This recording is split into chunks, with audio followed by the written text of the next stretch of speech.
ഇന്നലത്തെ ദിവസം കയറി ചെന്നപ്പോൾ തന്നെ രണ്ട് അഭിഷേക് തമ്മിൽ നല്ല സ്പാർക്ക് ഉണ്ടായി. അഭിഷേക് കെ എന്ന് പറയുന്ന ആ ഒരു കെയെ പറ്റിയിട്ടുള്ള ഒരു സംസാരം അവിടെ ഭയങ്കര മോശമായിട്ടുള്ള രീതിയിലാണ് വന്നത്. അതിൻ്റെ ഒരു ആവശ്യവും അഭിഷേക് ശ്രീകുമാറിനില്ല. കാരണം അത് ഒരു പബ്ലിക് പ്ലാറ്റ്ഫോമിൽ ഇങ്ങനത്തെ ഒരു വൃത്തികെട്ട രീതിയിൽ സംസാരിക്കേണ്ട ആവശ്യമില്ല. അയാൾക്ക് ഇഷ്ടമല്ലെങ്കിൽ വേണ്ട, പക്ഷെ എല്ലാത്തിലോട്ടും ഇങ്ങനെ വാരി വലിച്ചെറിയേണ്ട ഒരു ആവശ്യമില്ല. Okay. And the second thing, ഒരു കമ്മ്യൂണിറ്റി അടച്ചാക്ഷേപിക്കുന്ന രീതിയിലുള്ള ഒരു സംഭവം വന്നു. അപ്പം എനിക്ക് തോന്നുന്നു ഇവർ തമ്മിൽ പുറത്തേ വെച്ചിട്ട് പ്രശ്നമുണ്ട്. ഒരു കമ്മ്യൂണിറ്റി അടച്ചാക്ഷേപിക്കുന്നതിൻ്റെ പേരിൽ തന്നെ സോഷ്യൽ മീഡിയയിൽ നിന്ന് തന്നെ പുറത്തായ ആളാണ് അഭിഷേക് ശ്രീകുമാർ. അപ്പം അഭിഷേക് ശ്രീകുമാർ എന്ന് പറയുന്ന വ്യക്തിയുടെ അഭിപ്രായങ്ങളെ കേട്ടിട്ട് അതിനകത്ത് തെറ്റുണ്ടെങ്കിൽ അത് തിരുത്താതെ ടോക്സിക് എന്ന് പറഞ്ഞാൽ എടുത്തെറിയുന്നതിൽ ആവശ്യമില്ല. അപ്പോൾ അതിനകത്ത് അദ്ദേഹം പറയുന്നുണ്ട്, കമ്മ്യൂണിറ്റിയിലോട്ട് പിള്ളേരാണെങ്കിലും ആരാണെങ്കിലും ഒരുമാതിരി ബ്രെയിൻ വാഷ് ചെയ്ത് തിരിച്ചു വലിച്ചെടുക്കുന്ന ഒരു സ്വഭാവം, അതിനോട് മാത്രമാണ് പുള്ളി അഗൻസ്റ്റ് ആവുന്നത്, അല്ലാതെ നോർമലായിട്ട് ജീവിച്ചു പോകുന്ന ആൾക്കാരായിട്ട് കുഴപ്പമില്ല എന്നുള്ളത്. അപ്പോഴാണ് അഭിഷേക് ജയദേവിൻ്റെ ഈ ഒരു കമൻറ്റ് അവിടെ െ പറ്റിയിട്ടുള്ള ഒരു സംസാരം വന്നത്. കുറിയ മല്ലു എന്ന് പറയുന്ന വ്യക്തി എൻ്റെ വളരെ ക്ലോസ് ഫ്രണ്ടാണ്. നമ്മളായിട്ട് കോണ്ടാക്റ്റും കാര്യങ്ങളെല്ലാം ഉണ്ട്. അദ്ദേഹം നല്ലൊരു കണ്ടന്റ് ക്രിയേറ്ററാണ്.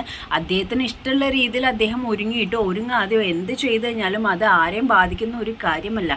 ഓരോരുത്തരുടെ പ്രൊഫൈൽ ഓരോരുത്തർ ഉണ്ടാക്കിയിട്ട് അവർ വീഡിയോ ചെയ്യുന്നു. ഇവിടെ പലർക്കും സൊസൈറ്റിയുടെ ഒരു ഇഷ്യൂ മറ്റുള്ളവർ എന്ത് ചെയ്യുന്നു, മറ്റുള്ളവരെ ചോദ്യം ചെയ്യാനും മറ്റുള്ളവരുടെ കാര്യത്തെപ്പറ്റി പറയാനും ഒക്കെയാണ്. സ്വന്തം വീട്ടിൽ അരി വേവുന്നുണ്ടോ നോക്കാൻ ആർക്കും നേരമില്ല.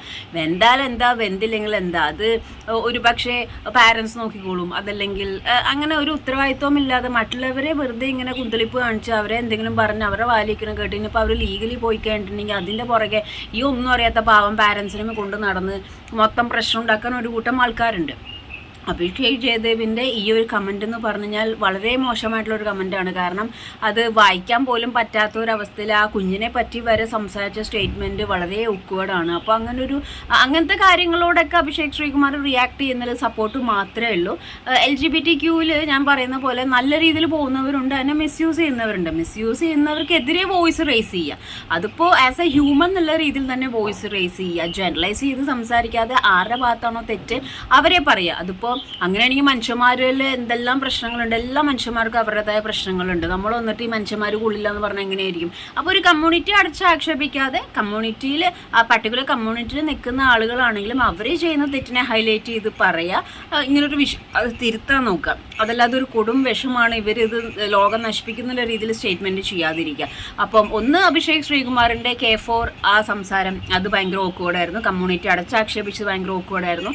ആൻഡ് അഭിഷേക് ജയദേവ് ആ കുഞ്ഞിനെ പോലും വെറുതെ വിടാതെ ഇട്ട ഈ ഒരു കമൻറ്റ് അത് ഒട്ടും ഓക്കെയല്ല. കാരണം എന്ന് വെച്ചാൽ ഇന്നലെ പബ്ലിക് പ്ലാറ്റ്ഫോമിൽ കെയുടെ ഫുൾ ഫോം പറയാൻ പോയപ്പോൾ അയാൾക്ക് നൊന്തു.